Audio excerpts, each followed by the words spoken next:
Hey guys, Marisa at KitchenTableStamper.com. I'm so excited to share with you shortcut card sketch number 18. This is the last installment of our annual catalog paper sampler and sketch series. If you haven't heard, we're about to start another series. So if you're not an email subscriber or not kind of regularly following our social media, you might not know this, but there is new paper and we are going to sample it and introduce 2 new sketches. So let me show you that sneak peek real quick, and then we'll get to shortcut card sketch number 18.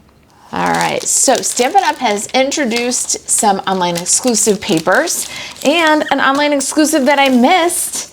We are going to do a little sampler. Your sampler this time will include the Sweet Halloween. Let's see, what's this one really called? The nice part about it is we label everything for you. This is the Spooky Sweet Specialty Designer Series paper. There's the item number, price, coordinating colors, and where you can get more.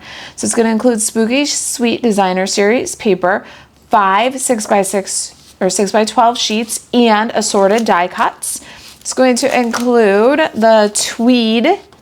This one is 4 6x12 sheets. You're getting a 6x12 sample of each pattern. This is the Need for Tweed Designer Series paper. Get that one. And then this is the one that snuck up on me. This is in the catalog, This Weekend Adventures, with stickers, like the scrapbooking version. But there is a paper pack, just 12 by 12 paper. So if you're loving the paper, but you don't want the stickers, or if you just want a sample to play with, Halloween's coming. Isn't that going to be great for Halloween? Grab our sampler. You get Weekend Adventures, 6 by 12, 1 of each pattern, so 3 of those. The Charming Floral, I think this one's called. Let's see. Charming Floral is, oh no, Floral Charm. You get 6 by 12 pieces. 1 of each pattern is the goal of our sampler, so that you get a true sample of every pack of designer paper. And then lastly, included is 6 by 12.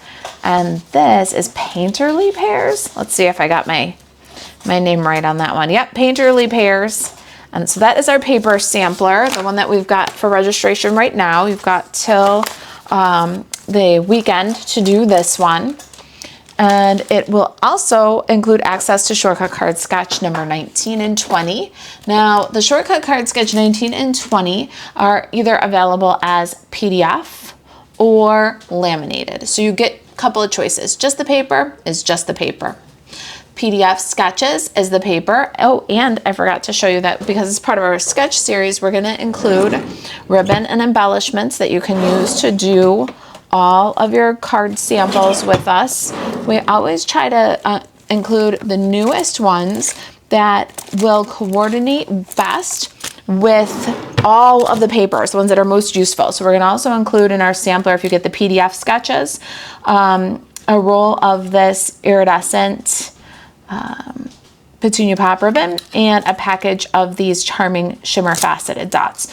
And then if you get the laminated sketches, it's all the paper you saw, the embellishments you see, and 2 laminated sketches if you're collecting. All right, so let's get started with 18. Well, one more quick thing. Let's recap our series. So we had shortcut card sketch number 16 this time, and I can't find my pair card, but that's okay. You can check it out at the blog. We'll link it anyways. We did shortcut card sketch number 16. If you're a Card Club for Cool People member, you got shortcut card sketch number 16, right? Shortcut card sketch number 17 was this sweet Hope You Feel Better card. If you participated in our last sampler at any level, you got this What's Shakin' Bacon card in your paper sampler. And that, if you now notice, is shortcut card sketch number 18. There will be a video for this one eventually, but anybody who participated in the last sampler got one of these cards from us. And today, shortcut card sketch number 18. Here is the one we're doing today. This is the beautiful gallery suite. I'm here for you always. Isn't it beautiful? All right, so let's get started. We need level A. Level A is 8.5 by 5.5 and scored at 4 1/4. I've got basic beige. Level B is 4 by 5 1/4. I've got basic beige again. Let's get some texture on this and adhere to our card front. I'm using the Damask Designs, I think it's called, embossing folder here. It's part of this suite, this beautiful gallery suite, and I love the look of it. We want to make sure that we get the right orientation for our card though. The folder is on a landscape orientation and we want a portrait orientation. So we're gonna just hold that folder so that we can see that orientation and line it up properly. There we go. I'm using this edge, the line on the folder, to keep my design running perfectly perpendicular. That should be a Stampin' Up color. No, just kidding. Come on. Everybody just calm down. All right, so here's our gorgeous embossed layer. And you can see that that little line came in really handy for keeping our design. It starts at half. It ends at half on the opposite side. Nice and straight along the perpendicular, or I guess you could go parallel, but it's nice and straight, and that's the point. I love that little line on the folder for that. All right, let's get this one glued on. We'll put A and B together, and I'm gonna get some liquid glue for that. All right, B and A are now together, and C is 3 by 4.5, and we're gonna bring in some of this beautiful designer series paper, and we're going to tear across the bottom. Now, when you've got something like this, you want to pay attention to the way that you tear. If you want the white to show, then you're going to tear with it so that the side you want is up, and you're going to tear toward you. If you want no white edge, like we have here, I think it's a little more elegant for this one, then you're going to have the design that you want up, and you're gonna tear away from you. See how my tearing hand is going away from me. So the white edge is going to be on the scrap, which might be a nice look for some projects, but for this one, we want more of that finished edge. So when you tear away from you, with the piece that you want in your left hand face up, tear away, then you get a smooth tear. If you tear toward you, then this side would be white. See? Let's go ahead and adhere that one. Oh wait, we can't adhere yet. We've got to get a little bit of ribbon. I love this beige classic ribbon. You got a roll of this if you're doing our sampler. And what you want is a little bit wider than that panel. So it is 3 inches. You want maybe 4.5 inches. And then you're gonna cut it in half on the hot dog wise. I love that you can take these ribbons and make them a little bit more versatile, a little bit more interesting just by cutting them in half. And now we're going to kind of crisscross and wrap them across the front of this designer paper. So I find the easiest way to do that is to take some tear and tape. You have to adhere this panel to your card anyways, right? So if you run some tear and tape down the edges, you can kind of kill 2 birds at one stone, right? So we're gonna take the liner off of the adhesive. We're gonna flip back to the front of the card and just kind of crisscross these across the front. And you're gonna tack the end into that tear and tape. So one kind of uphill, and then the other one you're gonna go downhill across the card and just tack it into the tape there.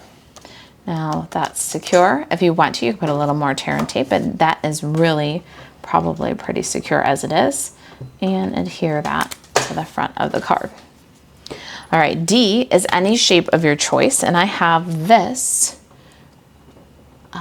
it's like a 2-part tag, right? But if you look at it, you can see that I tore away the second part. I love this little tag. It's got some great versatility. Of course, you can use it that way. Stamp a greeting in an image, or stamp a greeting and add some die cuts. You can really make this kind of cute. Or you can use just the tear away piece, like maybe off of the edge of something. Very cool, so hang on to that.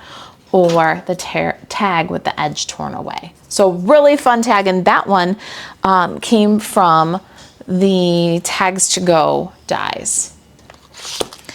This is Tags to Go. I love this die set. You get a bunch of cute little keys and tags and hearts and just some overall fun shapes for adding sentiments or some little cardstock embellishments. Those keys and locks are adorable for embellishments. All right, we need to do a little bit of stamping, so let's set aside the sketch, grab a Stampin' Pierce mat, and some Memento Tuxedo black ink. I'm gonna start with that little tag, and the greeting says, "I'm here for you always." We want the little loop, the thread loop to the left, and we're gonna put that on there with some Memento Tuxedo black. And then we need some basic white cardstock, just a scrap of basic white. And we've got a flower here. Now this flower is from Gallery Blooms. The sentiment is from its sister set, Beautiful Motifs. And this is all from the Beautiful Gallery suite of products. It's one of those suites that has double bundle inside. All right, so let's go ahead, ink this guy up. You know what, I'm gonna be able to see better how well it's inked on the light background. But I always recommend that when you're inking a large stamp, you put the stamp on the table face up and then bring the ink pad to the stamp. If you are more comfortable putting the stamp pad on the table and bringing the stamp to the ink pad, that's fine too. What you want to avoid doing is what I call the symbol monkey, where both are up in the air and you're tapping them together.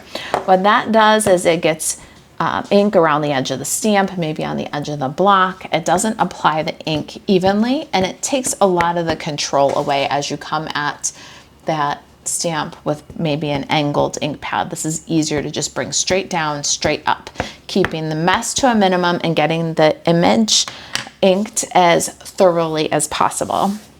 And then we're going to stamp this on basic white cardstock.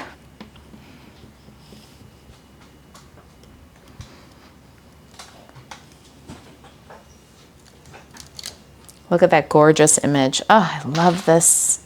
This entire suite is beautiful. All right, let's put the ink away before we have an ink catastrophe. And I'm going to show you how I colored this. I love this method.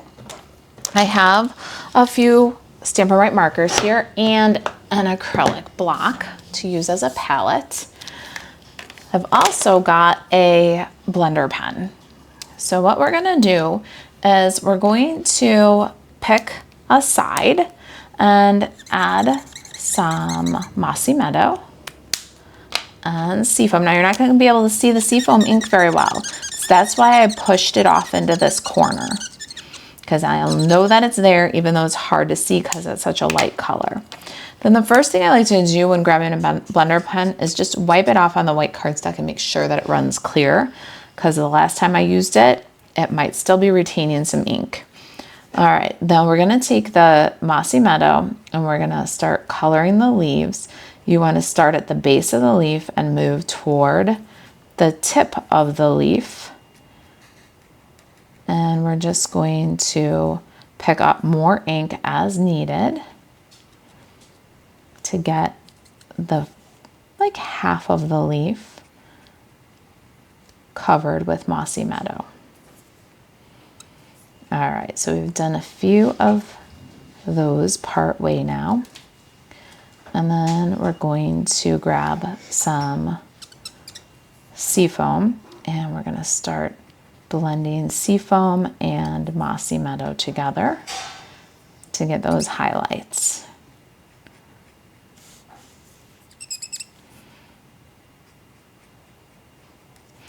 You can bring the Seafoam right over the Mossy Meadow, but be careful. Unlike alcohol markers, like the Stampin' blends, if you saturate the paper too much, you can make the fibers of the paper roll up and pill.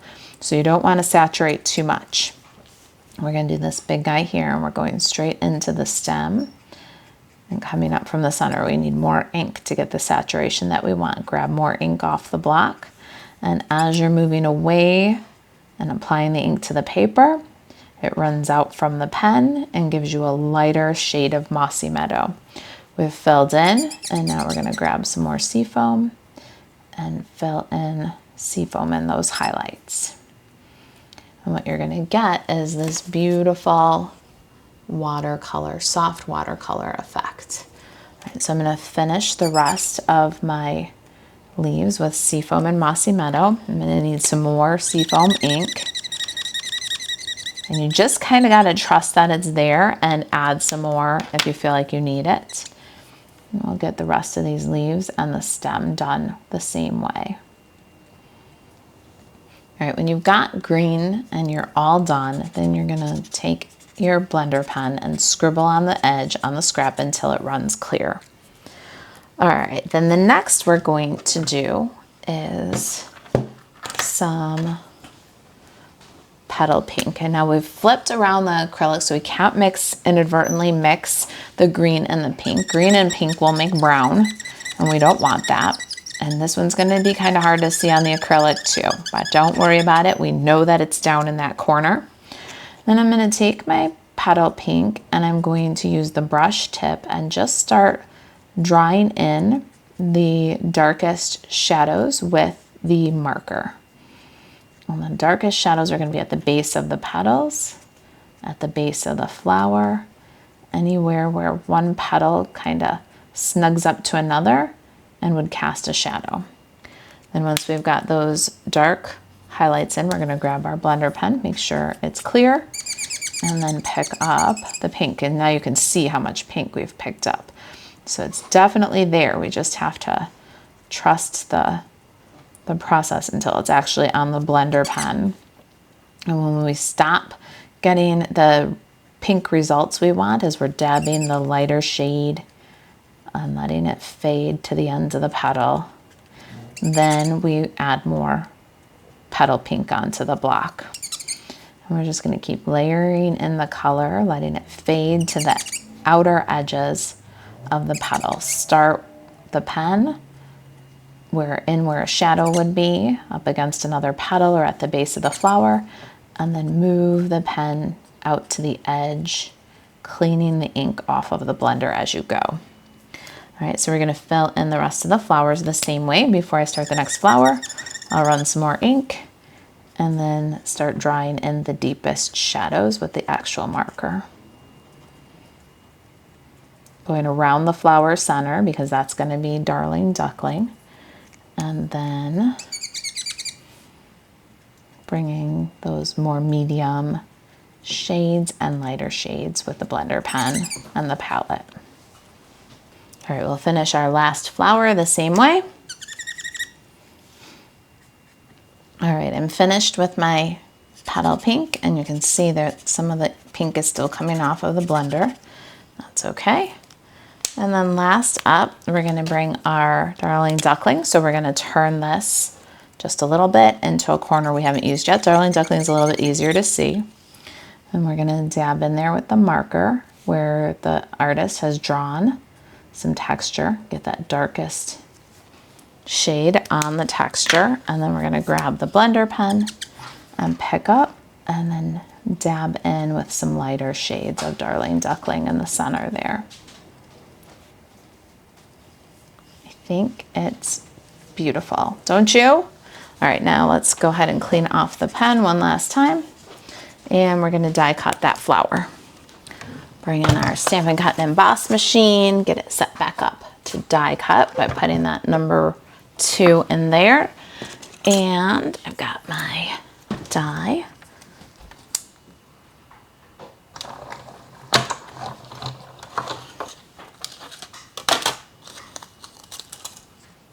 Beautiful, right? And pretty simple overall for such an artistic effect. I hope you'll give it a try. And I hope that you'll give Shortcut Card Sketch number 18 a try also. All right, so let's bring our sketch back in here and our card. We'll bring our sample back in here also. And what we're gonna do now is add some dimensionals to the back of our flower because we have gotten everything pretty well accomplished here. got to show you a die cut that I did. And I want a little bit of dimensional on the bottom corner of my tag too. All right, so we can pop this onto the card. And we want it a little smidge, maybe right of center. And now for our tag, we're gonna go back to the ribbon here. So that D, any shape of your choice, we're gonna add a little bow onto it. And so what I like to do when I'm doing these hot dog bows is I like to tie a bow about the size that I want. Now, if you don't want to deal with cutting this in half hot dog wise and then retying it, it is absolutely okay to just at this point pull this tight, and then you can cut down the loops and the tails hot dog wise and get like a faux double bow, and that's okay. I want this one to be just a little slightly shreddy, and so because I want it to be a little bit slightly shreddy, kind of shabby chic, I'm gonna cut the whole length and then run the ribbon through my fingers to remove any loose threads, maybe even to gently pull a little bit of threads to show some shredding. I think a little bit of shredding has kind of a shabby chic kind of look. A lot of shredding can go either shabby chic or shabby, so just watch how much you pull up apart at this point. But I do like to just get rid of some of these stray threads, which will then show a little bit of a shredded edge on the side that you cut. And then we can layer them back up and then tie that bow again. But because we tied that bow first, we know that we didn't cut a whole bunch of ribbon into half width thickness that we don't need half width thickness. Do you know what I mean? It's more versatile when it's all whole like this. You can use it whole or half, but if you cut off a bunch of half width ribbon and then you don't use it all, it kind of pegs that ribbon into, like, it can only be used for one thing, which is like this half width, but it can be half or it can be double. So it's just a good ribbon to play with, but I like to start with the size that I need, and I determine that by tying a quick bow. All right, so now we've got our double bow. It's got a little bit of a shredded edge, not too much. It's really kind of a big bow. We want long loops and long tails to add to that kind of soft, floral, artistic look. I'm gonna cut the ends at an angle. And then I'm going to pop this onto my tag with a glue dot. If you know me, you know that that's kind of unusual. I tend to loop the thing inside the tag and tie it like a tag would be tied. But this time, because of the double width, I'm gonna just go ahead and glue that right on the edge of the tag. Now, I've still got some more pieces that are shredding a little bit, and that's okay. I'm not encouraging it to fall apart, but I am going to encourage where it naturally wants to shred a little bit and trim off any stray edges. All right, I've got that. Now let's get some glue dots again, and I'm gonna put some at the top of the tag here, one on each side of the loop. Plus, I have a little Mossy Meadow leaf here. Cut this one from Mossy Meadow cardstock. So we're gonna accent any shape of your choice with a little bit of greenery. Put that on the stem there. This is a die that I used. Same one, same die set as my flowers here. And we can remove the liner here. Pop this into place. And let's see, about there, I think. Before I glue that down too tight, I'm gonna pop this little leaf underneath there and make sure I see most of it. So pretty, such a nice little contrast. If you want to now, I like to, I'm going to take a half of a dimensional and put a half of a dimensional underneath one or two of these leaves because it'll be a little bit more stable that way. Won't flop or tear off. We don't have to do all of them. Even one is pretty good. All right, then our very last touch, if you did the annual catalog paper sampler with us, either at the PDF level or at the laminated level, you got these beautiful strawberry slush and pretty and pink gems. We're gonna use the, I don't know, kind of middle tone, I think this time. There's a pretty gold foil or fleck or glitter in this. And I think depending on your project, you can really get away with either one of these. So this one's got the kind of clear with gold. And this one, we're gonna do the pale pink. I don't know which pale pink this is. Pretty and pink. So strawberry slush, pretty and pink, and then a clear with gold. But on top of the green, the pretty and pink looks very nice and gives us just a little bit different look. You can tell me in the comments which one you like better, if you like the pretty and pink sparkle, or do you like the clear with gold sparkle? I'd like to know. I hope that you'll try shortcut card sketch number 18. And if you do, share with us in the Craft Social. The Craft Social is our Facebook group where we stamp and encourage and make new friends. We're all using our Stampin' Up! Products. We'd love to have you be a part of the group. The link is in the description below. If there's anything I can do to help you stay crafty, email Marisa at kitchentablestamper.com. And to shop Stampin' Up! 24/7, you can buzz over to marisaalvarez.stampinup.net. Thanks for watching. I'll see you in the next video.